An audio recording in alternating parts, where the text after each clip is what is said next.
High, আমি তোমাদের অর্পিতাদি।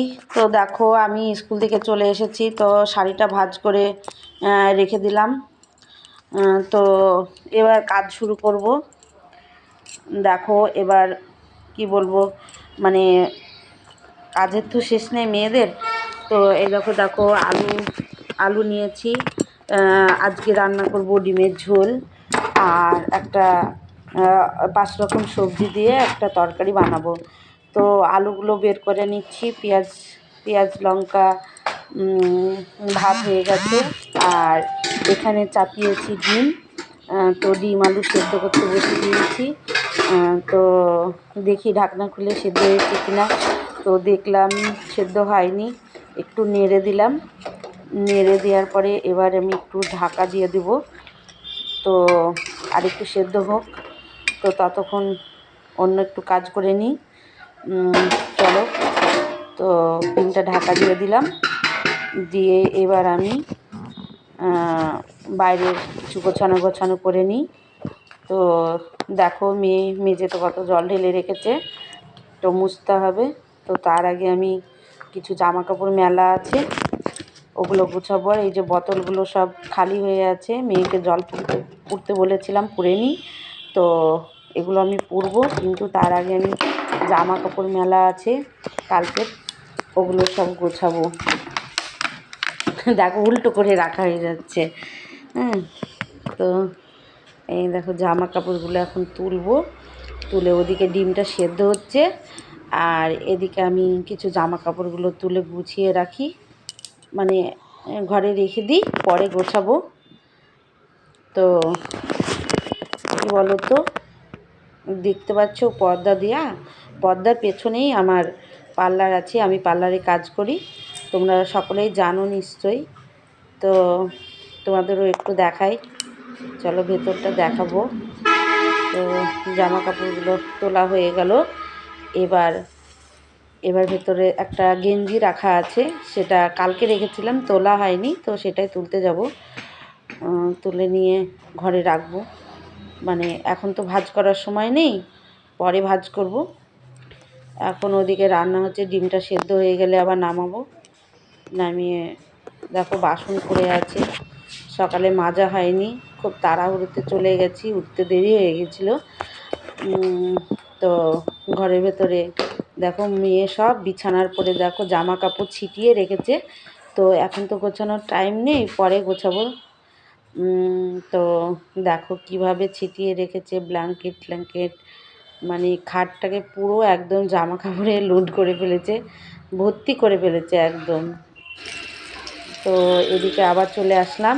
দেখো ডিমটা আমার ভাজা হয়ে গেছে। তো নুন হলুদ দিয়ে এবার মশলা দেব, একটু লবণ হলুদ দিয়ে ভেজে নিতে হয়, তাহলে ভালো হয়।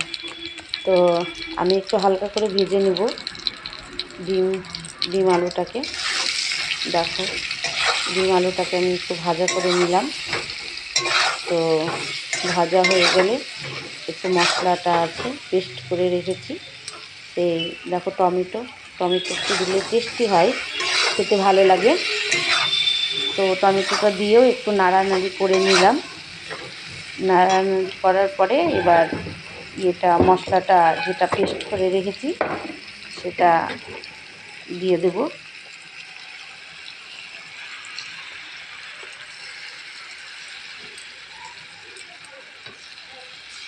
মশলাটা দেওয়ার পরে মশলাটাকে ভালো করে কষিয়ে নেব।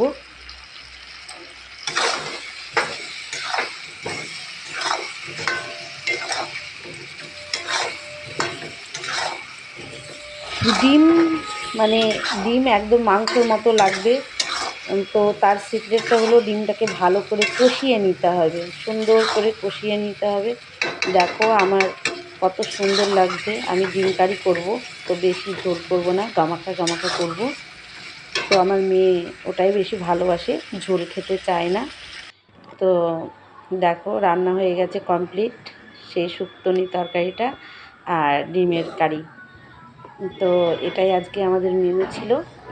তো এটাই আমাদের রান্না হলো আজকে। দেখো ডিমের ঝোল কত সুন্দর লাগছে, ডিম কারি। আর এদিকে সবজি কেটে রেখেছিলাম, সেই সবজিটাই দেখো তোমাদেরকে আর একবার দেখাই। পেঁয়াজ, লঙ্কা, আলু, টমেটো, বেগুন 5 রকম মানে 5 মিশালি দিয়ে রান্না করেছিলাম। খুব সুন্দর লাগে। পেঁয়াজ কলিও আছে ভেতরে, পেঁয়াজ কলি দিয়েছি, পেঁয়াজ কলি আছে। তো ভালো করে জল দিয়ে ভালো করে ধুয়ে নিচ্ছি। ধুয়ে নেওয়ার পরে সেটা কড়াইয়ে দেবো। কড়াইটা তেতে গেছে, তো কড়াইয়ে এবার তেল দিতে হবে। তো কড়াইয়ে তেল দেব, দিয়ে সবজিটা দেব।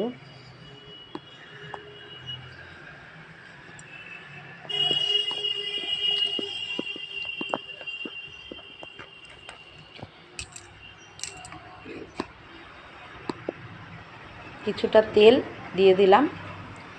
তো ভাজাতে একটু বেশি তেল লাগে, এখন কিছুটা দিলাম, পরে আবার কিছুটা দেব। তো ভালো করে নাড়ানাড়ি করে নিলাম। করে নেওয়ার পরে আমি 5 মিশালি সবজিটা দিয়ে দেব।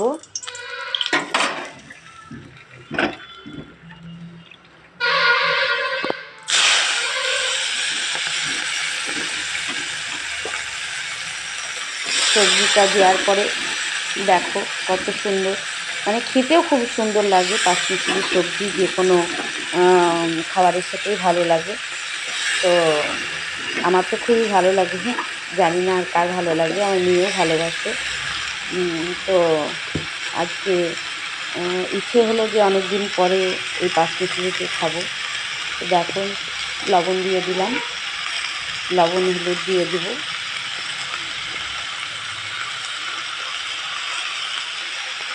লবণ হলুদ দেওয়ার পরে ভালো করে একটু নেড়ে নেব।